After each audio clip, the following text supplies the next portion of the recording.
La Federación del Gremio de Editores de España ha presentado recientemente los hábitos de lectura, compra y el perfil lector. Como editor de una pequeña editorial independiente especializada como es Morata, ¿qué conclusiones sacamos? Bueno, buenos días. La primera conclusión que sacamos es que cualquier nuevo lector que se incorpore a los hábitos de lectura siempre va a ser un mensaje muy positivo.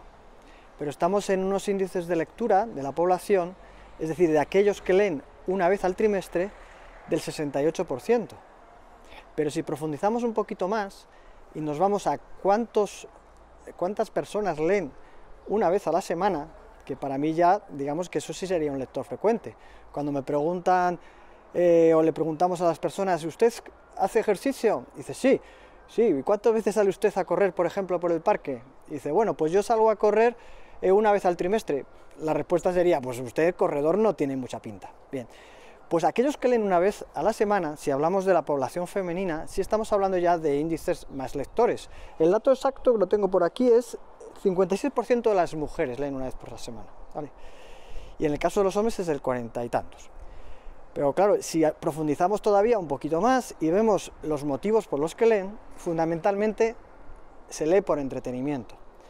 Y todas estas cosas ya a mí me parecen ya un poquito más preocupantes, o al menos soy más ambicioso.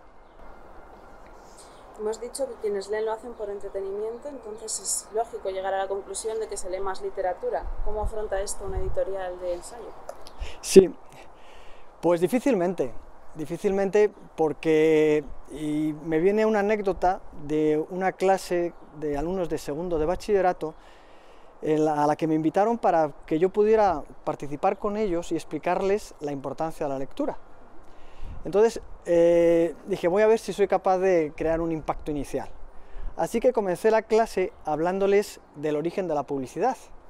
Y les expliqué, les hice la pregunta, si sabían de dónde venía el desayuno americano. Enseguida todos empezaron a decir que si el bacon, los huevos y tal. Vale, todos sabían en qué consistía, pero nadie sabía por qué ese era el desayuno americano. Empezaron a especular, dijeron que si el cine y demás. Bueno, entonces les expliqué si conocían a Freud. Claro, todos sí, el psicoanálisis, Freud. Después Freud tenía un sobrino que se llamaba Edward Bernays, y Edward Bernays fue contratado por la industria cárnica norteamericana para ver si podía conseguir vender más carne.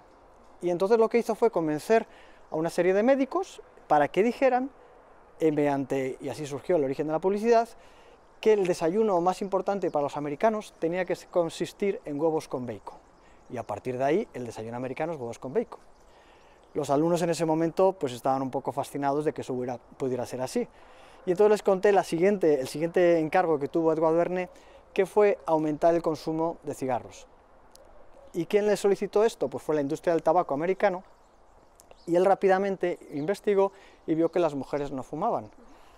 Así que lo que hizo fue contratar lo que llamaron las antorchas de la libertad, que fueron actrices de Hollywood fumando como símbolo de empoderamiento femenino. Y así se duplicaron también las ventas. Bueno, esta anécdota les sirvió a sus alumnos para entender que debían leer, obviamente, para ser menos influenciables. Estábamos hablando de la clase de bachillerato. ¿No leen? ¿Por qué no leen? Bueno, la respuesta fue, siguiendo el estudio de hábitos de lectura, fue bastante rápida. Y obviamente, imaginémonos a unos alumnos de segundo bachillerato si pueden tener otras ofertas de entretenimiento. Claro. Así que cambié el enfoque y les empecé a preguntar qué motivos podríamos tener, que especularan, que pensaran, por qué tendríamos que leer.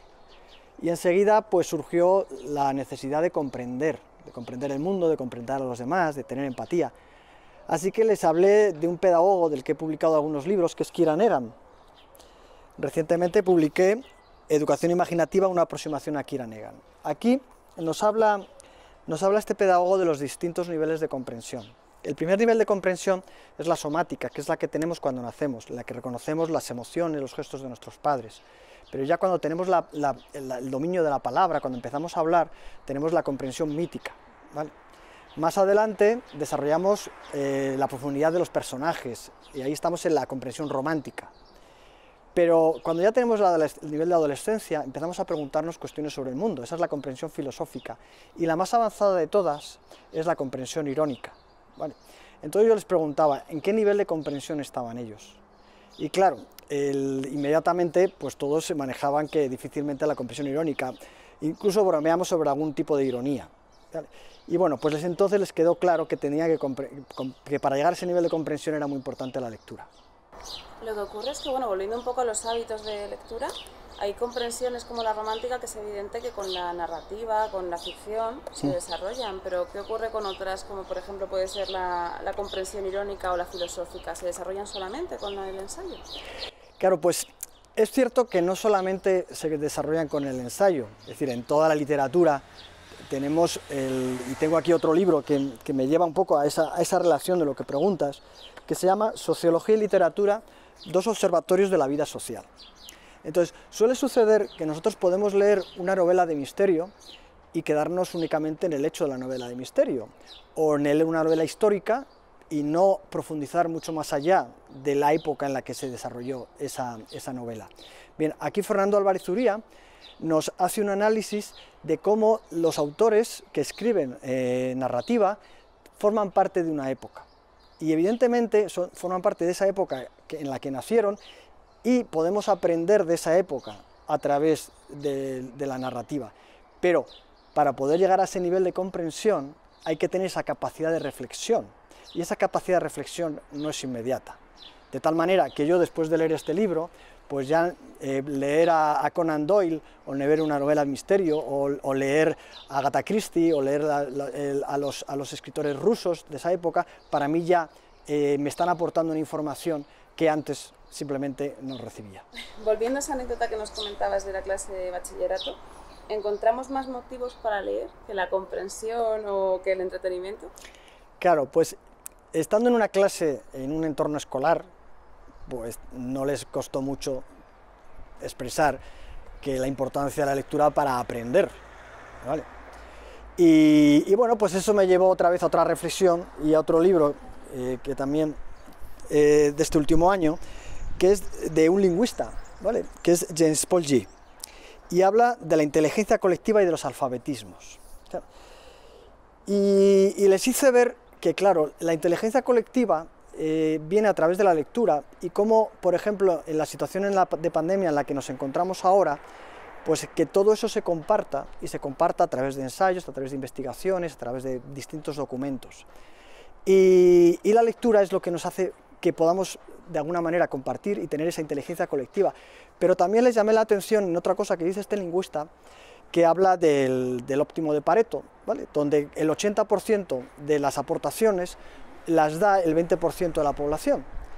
Pero también sucede que el otro 20% de las aportaciones necesarias, ¿de dónde proceden? Así que podemos estar encontrándonos con investigadores que tratan de resolver la vacuna, y ese 20% de investigadores especializados será capaz de desarrollar el 80% de la importancia de esa vacuna. Pero el otro 20% ¿de dónde surge? Pues surgirá precisamente de otras aficiones que puedan tener. Este lingüista dice que es un aficionado a los videojuegos, ¿vale? Dice que a través de los videojuegos y de esta afición ha aprendido y ha incorporado cosas que jamás hubiera pensado incorporar en su especialidad. De tal manera que un investigador de la vacuna pueda estar leyendo narrativa, puede hacer que en esa novela de misterio le surja la respuesta al desarrollo de la vacuna. Y por tanto hay la importancia del aprendizaje y de la lectura, de las aficiones, y de que englobemos todo esto, que es lo que nos dice James Polgy. Entonces, entretenimiento, mejora del grado de comprensión, aprendizaje. ¿Han hecho algo más los romanos por nosotros? Sí, pues esa anécdota es graciosa. Les seguí preguntando a los alumnos, y bueno, ya cada vez seguían aportando conclusiones, pero más o menos en el minuto 40 hubo un alumno que levantó la mano, me acuerdo que se llamaba Iván, bueno, se llama Iván, y dijo, pues sí, para mejorar la sociedad, se me ocurre que es importante que leamos para mejorar la sociedad. Bien, eso para mí pues fue una gran satisfacción que pudiera salir esa conclusión, porque es el motivo por el que yo publico, ¿vale? Y entonces les hablé de otro libro que he publicado recientemente que se llama Nuestro futuro psiquiátrico, ¿vale? Es un psiquiatra que se llama Nicholas Roux y nos habla de la importancia y el gran problema social que es la salud mental en la actualidad. Entonces les decía a los alumnos, si les hablé de los índices de suicidio juvenil, les hablé de la depresión, y les hablé que uno de los principales problemas de la sociedad es la soledad, ¿vale? Que por cierto, también a través de la lectura, durante esta época de confinamiento y pandemia, mucha gente ha combatido la soledad y el aislamiento a través de la lectura. O sea, que sigo apoyando, por supuesto, la narrativa. Pero obras como esta, como las de Nicholas Rouse, nos enseñan a que reflexionemos sobre lo que son problemas que tenemos muy cercanos, problemas de mayores con Alzheimer, problemas de adicciones, problemas de salud mental, que nos dice en este ensayo, la industria farmacéutica ha llegado a un límite en el que no resuelve y que al final lo que hay detrás es un problema social. Luego, si nosotros queremos preocuparnos y esto nos afecta, pues solamente podemos llegar a comprender lo que sucede en el mundo para mejorarlo a través de lecturas como esta de ensayo. Por último, Pablo, ¿están todas las personas capacitadas para leer cualquier libro? Pues claro que sí, estamos todos capacitados, pero tenemos esos falsos mitos de que parece que recibimos ciertos conocimientos de manera innata, ¿vale?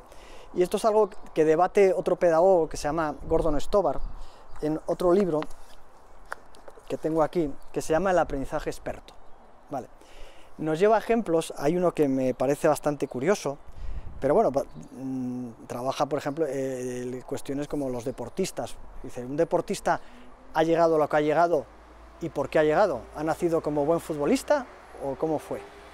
Bueno, la prueba es con las hermanas Polgar, ¿vale? Y entonces, eso es un gran experimento que se realizó con unas chicas de un pedagogo que lo que quería demostrar es que cualquier persona podía aprender.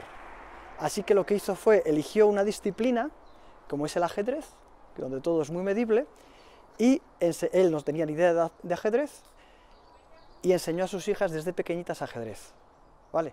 Además eran mujeres, claro, porque el ámbito del ajedrez era un ámbito masculino. Hay una serie ahora que es la de Gambito de Dama, que bueno, que es muy popular. Bueno, pues estas mujeres han llegado a ser campeonas del mundo, y ganar a los campeones del mundo como Kasparov y demás, ¿vale? Y todo esto fue porque tenían que un padre que les apoyó, una familia que les apoyó, un aprendizaje desde pequeñas y lo más importante, la motivación. Lo que rompe este libro es que cualquier persona, si tiene todas esas condicionantes, ¿vale? Práctica deliberada, apoyo, motivación, puede llegar a leer y ya si aprende a leer como gran puerta tendrá acceso a la felicidad, al conocimiento, al aprendizaje, a la comprensión del mundo, a la ironía y a resolver los problemas que pueda enfrentarse.